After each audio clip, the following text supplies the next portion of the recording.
तो आइए सुनते हैं कार्तिक मास महात्म्य कथा में 7वें अध्याय की कथा।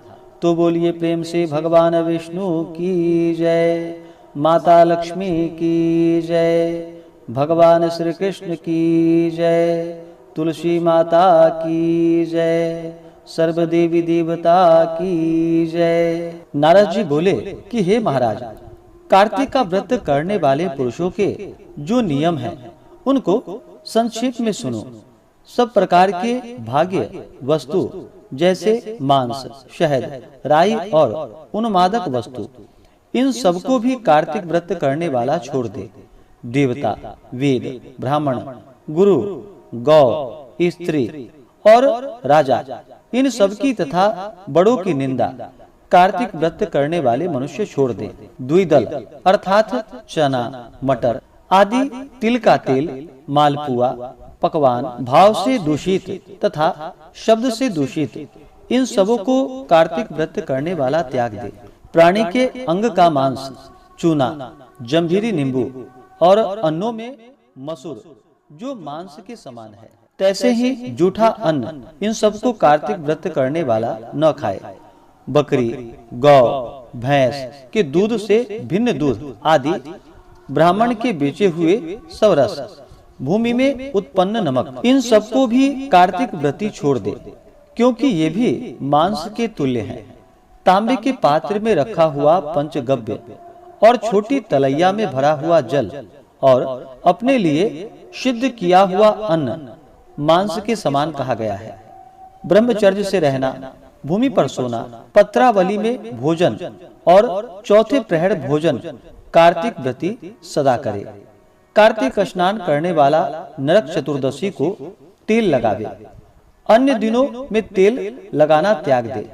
लौकी, बैंगन, कुम्हड़ा, बृहति फल, कलिंदा और कैथ का फल, इनको कार्तिक व्रती न खाए। रस वाला स्त्री को भी त्याग दे और मल्लेच्छ, पतित, नीच कर्मी तथा ब्राह्मणों के द्वेषी और वेद से बाहर चलने वाले, इन सबों से कार्तिक व्रत करने वाला बात भी न करे। पूर्व वार्ताओं द्वारा कहे हुए अन्न तथा सूतक अन्न को, 2 बार पकाए हुए अन्न को और जले हुए अन्न को कार्तिक व्रती न खाए।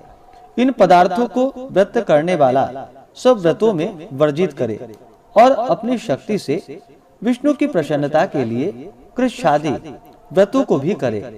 कुम्हड़ा, बृहति फल, तरुणी शाक, मूली, बेल, कलिंदा, आंवला, नारियल, लौकी, परवल, बेर, बैंगन, लौकी शाक तथा तुलसी शाक, ये शाक कर्म से प्रतिपदा आदि तिथियों में वर्जित है। तैसे ही रविवार को आंवले का व्रती सदा त्याग करे। इन सब वस्तुओं के सिवाय और वस्तुओं को यदि व्रती त्यागे तो उन्हें ब्राह्मण को दान देकर भोग लगावे। व्रत करने वाला मनुष्य माघ में भी ऐसे ही नियम करे और प्रबोधनी एकादशी में कहे हुए हरि का जागरण करे।